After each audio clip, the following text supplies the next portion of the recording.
Willingham. Ladies, thanks so much for taking the time to talk to us. Thank you. Glad to be here. And we were just talking about how this week is all book twos. Like it's book two for all of the series this week. So I'm excited to talk about the books and also a little bit about the series as well. But I thought, can we go ahead and start with you, Cara? And yours is Lost to a Lady Scandal. Yes. And I have to know what this is about because the title trips me up every single time, and it's part of the Lady Night series. Yes. So, Lost to Lady Scandal. I tried to think this title really fit the heroine for me. She has spent her whole life avoiding scandal, but also like towing around the line of it. So she is an illegitimate daughter of a lord who lived secretly near her father for most of her childhood, and so spent her whole childhood avoiding that coming to light, and then. Now she's in London. She's a lady knight. She's serving the crown. And she kind of moves in the outskirts of society, trying to stay out of the spotlight, but again, avoiding scandal. But she is also the kind of lady that just kind of invites it. So, and then her hero, David, this is a second chance romance. So they knew each other when a lot of those, and I love those. Oh, those are my favorite. I'd write them all day, every day. They were together as teenagers when her kind of the secret of her birth wasn't known, and then that scandal ripped them apart, right? And so now they're coming back together. All these years later in London, they're very different people now, but they fall right back in love, and he's just like the most lovable cinnamon roll-y character ever. And normally I don't go for like the cinnamon roll characters, but I was like, I'm going for it. He's going to be so soft and squishy and wonderful, and I just love him. Yeah, and I think we want comfort heroes now too. So yeah, you want the hero that you're like, oh yes, I would actually want to marry and be with this person, versus like those alphas that you're like, I like it, but only to read about it. And then this is, like you said, it's book 2 in the Lady Knight series. So each book in the series follows a different Lady Knight. This book actually is happening concurrently with the first book. So that was In Bed with the Blackguard. Yes, In Bed with the Blackguard happens on a boat and in the West Indies, and then this is kind of what's happening back in London. And then books 3 and 4 will be kind of drawing it back together. So, can you remind us who the Lady Knights are again? Oh, like who they individually are, or what they do?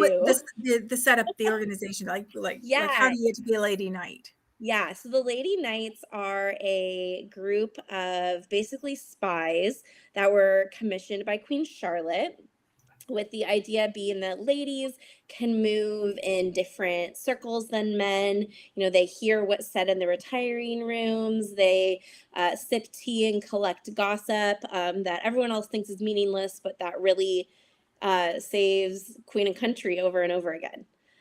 So it's fun to like empower women, and that I think really comes out in this book. She's the one with the experience. She's this worldly lady knight. He is just like in London for the first time. He's new to his title. He's a virgin, like all these things, right? Ooh, so wait, you just threw that. You buried the lead here. You just threw a virgin hero in at the end. A virgin hero. I'm sorry. I should have led with that. Yes, I told you he's a squishy cinnamon roll. Like, of course. So it's this really fun like reverse of a power dynamic. And so it's a lot of fun.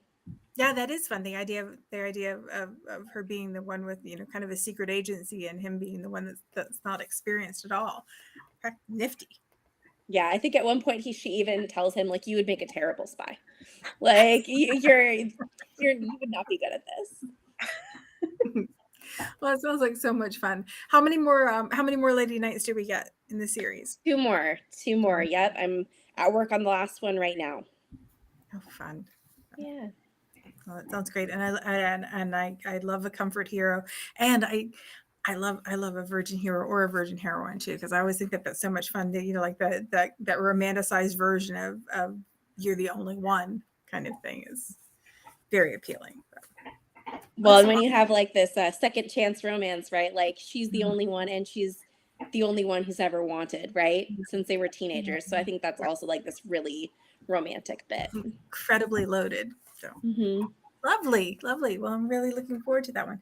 And that one launched, actually, we're recording on Tuesday, so that launched today. Yes. It just came out. So happy Yes. release, Cara. So the next book that we had that came out this week is Michelle's book, and that's Match Me I'm Falling. Match Me I'm Falling. Like, that's just such a lovely title, and the whole series are just they're soft and pretty and just really really lovely book packages. And that's book 2 in the School of Spinsters. Is that right? That's right. Yes. So, and before I start, I should apologize. My Labrador Retriever decided he was going to wander in. So if you hear crunching in the background, he is eating his Nylabone right now because he wants to be near mom. So I apologize. That is not me crunching. That is my dog. Can't blame him for that. So yes, this is the second book in the School for Spinsters series, Match Me, I'm Falling. And I will admit I borrowed that title from, I guess it was maybe an 80s or 90s song, Catch Me, I'm Falling, Falling in Love. Mhm. And so that's kind of where the title came from. And I kind of wanted to do a bit of a Cinderella story with the hero. And so he makes an appearance in book 1, A Match Made in London, and he looks like a beggar. He's got this really long beard. He's disheveled. He's got out of fashion clothing that's too big for him. He's the kind of guy that the women look in the ballroom and go, no, just no. But he's such a nice guy. And so I thought, wouldn't that be fun to have him go to the School for Spinsters to kind of get a makeover? But actually, as I got into Million. Yeah, as I got into the story, I realized there was a lot more to Cameron McNeill than you would guess, because that's what he looks like on the outside, but actually underneath those ill-fitting clothes is a man that is rock solid strong, because he actually is a spy for the crown. And the way he gets by with his spying is because no one will look at him. And so he can kind of blend very easily. He can get into society, learn the things he needs to know, and so forth. But he decides at this point that it's time for him to marry because his first wife died, and he has a young son who's in Scotland. And his idea is he wants to find a heroine to marry, marriage of convenience, no love, nothing like that. And he basically treats it like a shopping trip. Like, he goes to the School for Spinsters, and the headmistress is thinking, okay, I'm going to make you over. And it's like, no. These are the requirements I want in a wife. Find me one. And she's like, you need to shave. You need to clean up. You need to fix yourself up. And so he is like, nah, I'm not going to do it. And then the heroine is Lady Ashley Pryor, and she actually was in the first book as well. And in the first book, we almost think she's a little bit of a mean girl, but she's really not. She's caught with one so-called friend who kind of eggs her on and kind of pushes her into rough situations. And she's not really making fun of the heroine in book 1, but it's kind of one of those where you can't really do anything to stop it, and so she's got a bit of a rough start. But her backstory is her father is a pretty abusive man, and he's beating up on her mother, and she will marry anybody and do anything to get her mother out. Her only requirement is that her husband will take both her and her mother as far away as possible. So initially, when she hears about Cameron's proposal, where it's like, well, you can come to Scotland, she's thinking, so that's pretty far, but she's looking at him going, no, just no. So it's a bit of a roundabout story, but needless to say, that marriage of convenience does happen. She starts to realize that her husband is actually pretty hot beneath his disguise. And needless to say, she kind of shaves off his beard when he's unconscious one time, just to see. No way. He's not too happy about it. So, it was a lot of fun to write this book. I really enjoyed it. So I got a lot of tropes in there. I got the marriage of convenience, the hero makeover, the spy, Scotland. It's just a really fun book. I enjoyed it. A kid who needs a mother. Yes. Yes. So yeah, the School for Spinsters is a series that's meant to be for people who are looking for love, and it's not really a makeover in the sense of physical makeover, but it's more about building confidence and finding security in who you are. So both Lady Ashley and Cameron find a little bit of that. Oh, wonderful. Oh, that's Oh, and great. it comes out Thursday. So Can't believe she shaves his beard when he's sleeping. I mean, that's a thing. That's yeah. almost as brazen as somebody who says they'll trade marriage for painting you in the nude. Which is What are you talking about? Which is the setup of Lexi's book, which is Hanging the Earl. And when I went to set the ads up for this, I'm like, they don't even need me. They don't even need me. You know, this is like she's going to, yes, I'll marry you if you pose nude for me. It's like, there's stakes all over the place there. I know. I always come up with like, 10 or so taglines and just let the marketing department do what they want. And that one came out and I'm like, oh, I guess I like that one. Yeah, okay, so Painting the Earl is the second in the Marrying a Mabry series. And for those who don't know, I write romance inspired by the classics. And this one was inspired by Little Women. And so the heroine is Amelia, who's modeled after Amy March. And Amelia Mabry is more than just your typical debutante artist. Her aunt Mabry actually took her over to the continent where she got to study the masters. And in book 1, in Stealing the Duke, you find out that she actually got to exhibit with 3 other women at the London Academy of Art. And she kind of thinks of it as not really a success, but more of like like she's an oddity. And so they're kind of parading these 4 women who are great artists there. So she kind of takes it tongue in cheek.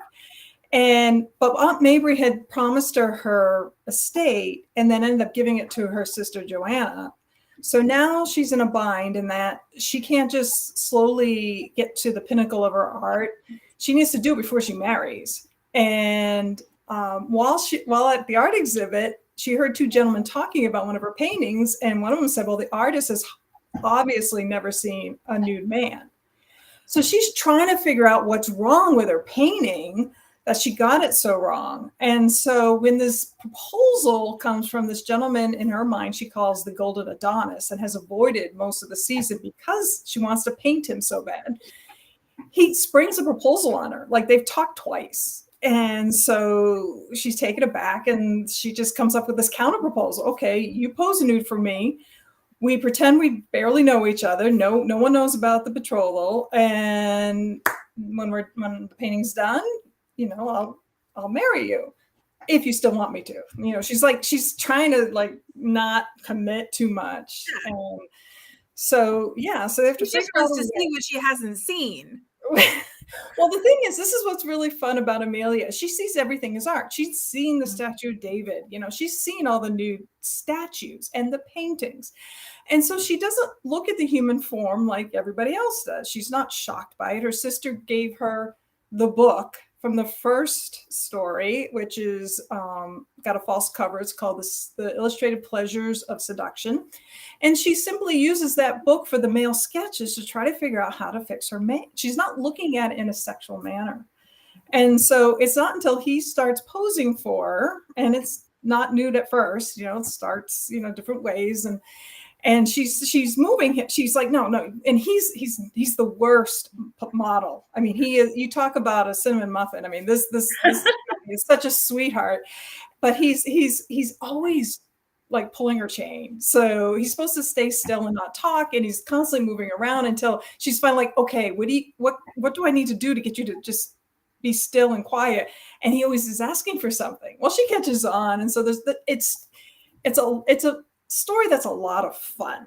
That's a fun power dynamic to play with too. Oh my gosh, because at first she's just looking at, but when she starts touching him, she starts feeling things, and then she goes back to that book and she starts feeling things she never felt before when she looked at the book. So it's kind of an awakening for her from just pure artist aesthetic to emotional. Fun. So there's a lot of fun in there. There's even a masquerade ball, and a lot of fun. Oh, great, great. How many more Mayberries do we get? We have one more sister. We have Marielle, who's modeled after Meg. She's a widow, but she had a first love who died in the Napoleon War, except he didn't. So, yeah.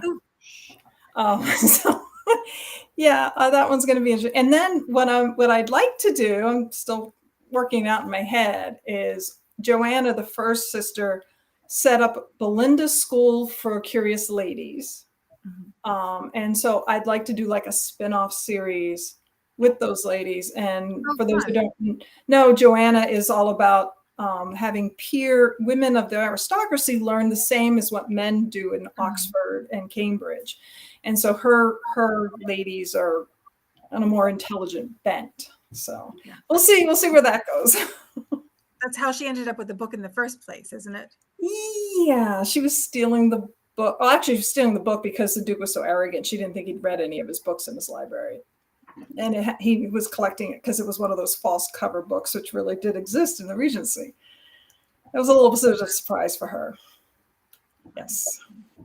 Oh, that sounds great, and I love the setup for the story and for the series. You know, fun power dynamics to play with. So since they're all book 2 in the series, and since the series are like, you know, between 3-4 books long, we talk a lot about pacing within a book itself. Do you have an idea when you go to plot your series or plot the books in your series about how you want the arc to go across the whole series? Is there a consideration of how things go? I know when you submit to Dragonblade, you have to send all of the synopsises for all the stories ahead of time. So I think even people who don't plot spend a little bit more time thinking, you know, ahead of time about where they want the books to go. But I did wonder if when you know it's going to be this long, if there's a different feeling writing book 2 versus book 1 or the final book of a series. Just jump on in. Well, for mine, the middle book was sort of the fun book, right? Just the first one was all intellectual. The second one was just fun, and then the third one's more kind of angsty. It's a real roller coaster because we're kind of climbing up the series arc, right, to that big climax. So that's kind of the emotional arc I had in this series. Yeah. I think it makes it hard then if a series takes off and you have to add characters to it, you know, because I mean, not that we don't want series to take off, we really do. We want them all to take off, you know, but you know, that idea that you already have things kind of worked out how you'd like them to go. Cara, what about you? I think that in my mind, I know which lady is coming last or which hero when I write a series, any series, and this one in particular, I know who's coming last. And so I like the lady knight that I've saved to the end of this series. Her name is Jane. She's a wallflower. She's quiet, composed, like the perfect agent. And you see that, right, for 3 books. And then you get the payoff in book 4 when she meets the hero and he just unravels her, right? So I think that in a lot of ways, like it's fun to plan those characters in the last couple of books because you get to weave them through the first couple of books and set them up, and then you get that big payoff. And readers always love that, right? Yeah, I'm waiting for their story because I've spent 3 books falling in love with them. Right, exactly. And so, you know, when I think about like the first book in a series, I picked like my most brazen of my lady knights, my most like attention grabbing, ridiculous, enemies to lovers. Like she's right up front, she's gonna hook you in. But like book 4 heroine, she's like your sleeper agent. She's the one you're not expecting to like come in there and knock you down. So I definitely think of it as one arc. What about you, Michelle? So for me, I knew I had at least 3 books planned in the series. There could be more, I'm not sure, but I do know that with like a school for spinsters type of setup, you really can go farther with it if you want. You can bring in as many characters as you want. I did create a story arc, though, about the headmistress because she herself was unlucky in love. And so she's kind of an older heroine in her 40s, maybe, or late 30s, I think. Actually, I don't even remember how old she is. But anyway, she had a rough life. And so I have a suitor who it shows up at the school, and he acts like he's wanting to find a young lady to marry, but actually he's there because he's from her past. And he was always in love with her. And so he's kind of like your cinnamon roll character, and he wants to win her heart. So that when you see a little bit of him in book 1, a little more in book 2, a little more in book 3.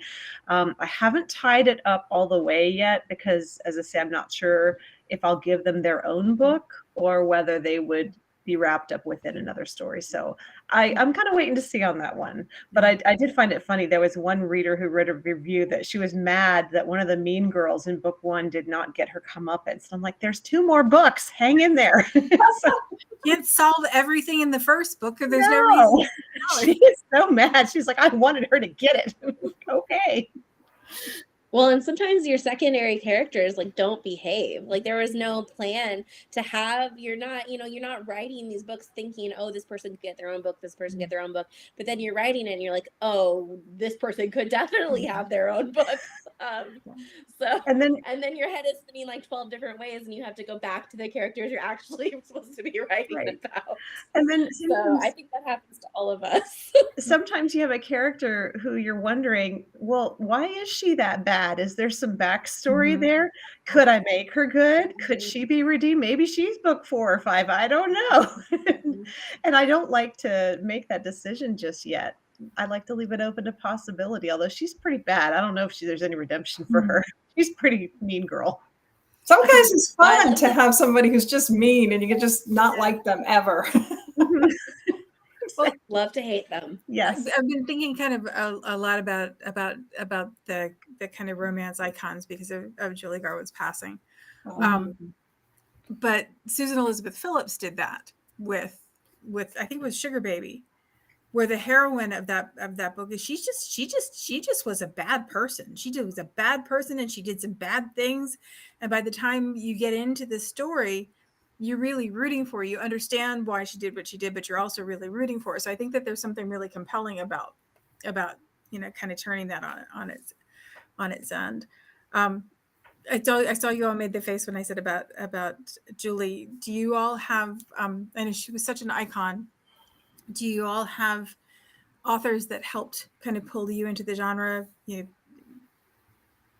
Well, I'm probably the oldest one here, so I'm gonna admit that Kathleen Woodward and Julie Garwood are the 2 that got me started in reading romance. Yeah. And then, so I mean, I still have every Julie Garwood book in my bookcase, which is just amazing. And she would make me laugh. I remember opening a chapter. She was the first romance author where I opened the chapter and the first line was, "She burned down my ship." And I just remember, obviously it made an impression, and then I just cracked up. It was like the first time I cracked up a lot, and it takes a lot for me to laugh while reading. And I just, she was just amazing. Yeah, I have a lot of Julie Garwood books on my keeper shelves. I think it was Honor Splendor. I can't remember, but there was one where I think the heroine warmed the hero's feet or something along those lines. It was just something so simple. He was getting rescued or something like that. And it just was such a moment. And I loved her books. It's so sad to hear of her passing, but she was wonderful. I also loved Laverne Spencer, her historical romance. Joanna Lindsay, whom we lost a few years back, loved her books. Jude Deveraux was the very first romance that I got into. The Maiden was the book that hooked me on Jude Deveraux. Yeah, my whole bookshelf for Joanna Lindsay. I mean, I like stuck Gentle Rogue off my mom's bookshelf at like a tender age, like go down to my room and close the door. So your mom read romance too? Yes.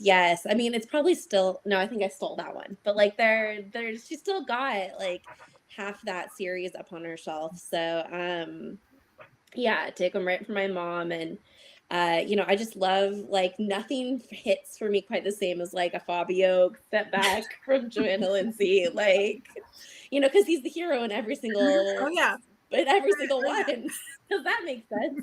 Well, sometimes he had dark hair and sometimes he had light hair. Yes, Hair. yes, exactly. It wasn't the hair we were looking at. It was that V of the open shirt that was that called to my teenage heart, you know. And the hero hair blowing in the wind. Uh-huh.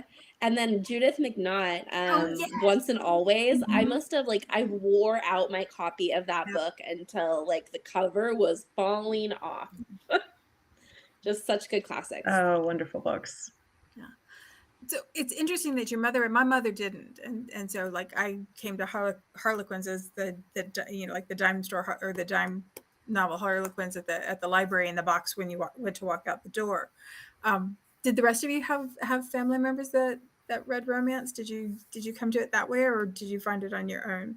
My mother did not read romance, but someone had given her Shauna by Kathleen Lewis. Mm-hmm.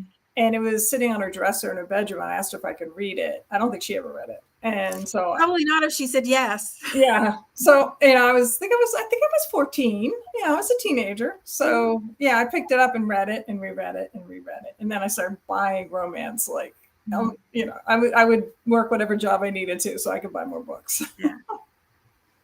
My grandmother introduced me to romance. We used to have this kind of family vacation spot. It was nicknamed the fish camp because that's really all you did was you went fishing in the mornings, that kind of thing. And there was no television, none of that. So there was just a family library of books. And so she would bring in books from probably the library, dime store kind of thing that she picked up. She had a shopping bag full of Signet Regencies.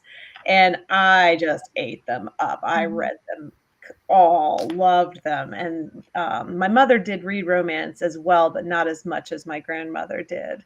So and now it's a case where I'm recommending books to my mother and passing them on, and then she'll read them.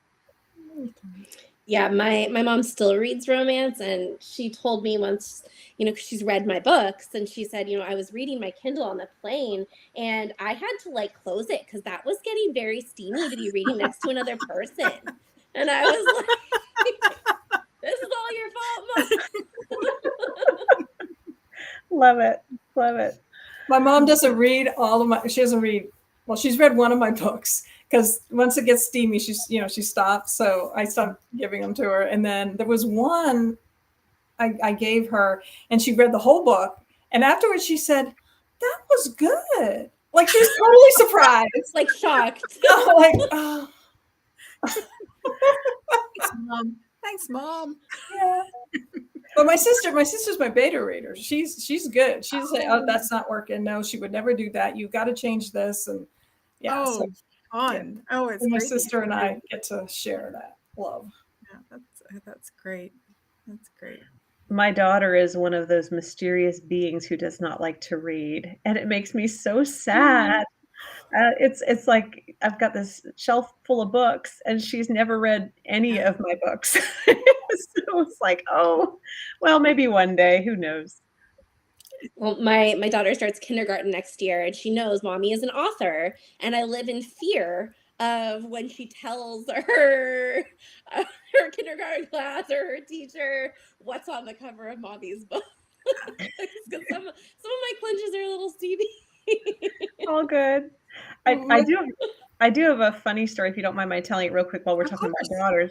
When my daughter was 4, she was talking to a distant cousin of ours who was crocheting, and she was asking her, why are you crocheting? What are you doing with that? She said, oh, I'm making a blanket. I do it for fun. And she looks at her very seriously and says, why don't you write a book?